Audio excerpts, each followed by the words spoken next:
ரசூல் ஸல்லல்லாஹு அலைஹி வஸல்லம் அவங்க சொன்னாங்க, நல்லா கவனிக்கணும், கணவன் மனைவி பிரச்சனையை யார் தெரியுமா ஏற்படுத்துறா? யார் ஏற்படுத்துறா? ஷைத்தான் ஏற்படுத்துறான். ஹதீஸிலே வருகிறது, இப்லீஸ் என்ன செய்வான் என்றால், இப்லீஸ் தன்னுடைய அரிசை, தான் இருக்கக்கூடிய அரிசை தண்ணியின் மீது அமைப்பானாம். தண்ணியின் மீது அமைத்து விட்டு இப்லீஸ் என்ன செய்வானா, தினமும் ஒரு படையை மக்கள்கிட்ட அனுப்புவானாம். தன்னோட இப்லீஸுக்கு கீழே ஒரு படை இருக்குது, அந்த படையை இப்லீஸ் அனுப்புவானாம். என்ன அனுப்புவான்? ஏன் அதுக்கு அனுப்புவான்? மக்கள்கிட்ட போய் குழப்பத்தை ஏற்படுத்தணும், மக்களை வழிகெடுக்க வேண்டும் என்று இப்லீஸ் தனக்கு கீழே இருக்கக்கூடிய படையை ஒவ்வொரு நாளும் அனுப்புவானாம். இதுல ஹைலைட் என்னன்னா, அந்த படையில இப்லீஸுக்கு ரொம்ப நெருக்கமானவன் யார் தெரியுமா? போயிட்டு மக்கள்கிட்ட நல்ல குழப்பத்தை எவன் ஏற்படுத்துறானா அவன் தான் இவருக்கு க்ளோஸ். அப்போ படையை அனுப்பிச்சிடுறான் இப்லீஸ். எல்லாரும் போயிட்டு அவங்கவுங்க ஒரு வழிகேட்டை பண்ணிட்டு வந்துடுறாங்க மக்களுக்கு மத்தியில.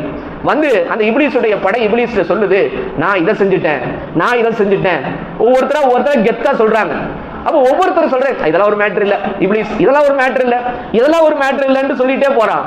கடைசியா இப்லீஸுடைய படையில ஒருத்தர் வர்றா, வந்து சொல்றான், நான் இந்த கணவனுக்கும் மனைவிக்கும் மத்தியில சண்டையை மூட்டி விட்டேன், இந்த கணவனுக்கு மத்தியில சண்டையை மூட்டி விட்டு பிரச்சனையை பெருசாக்கி 2 பேரையும் பிரிச்சுட்டேன் என்று சொன்ன போது இப்லீஸ் சொன்னா, வாடா வாடா நீ தாண்டா, தட்டி கொடுப்பானாம். ஹதீஸிலே வருகிறது, அந்த இப்லீஸ் என்ன செய்வானாம், கணவன் மனைவிக்கு மத்தியில பிரிவினை ஏற்படுத்தி அந்த தன் படையின் உறுப்பினரை பக்கத்திலே அழைத்து முதுகிலே தட்டி கொடுத்து, நீ தாண்டா சூப்பரா பண்ணிட்டு வந்திருக்கேன்னு வானா.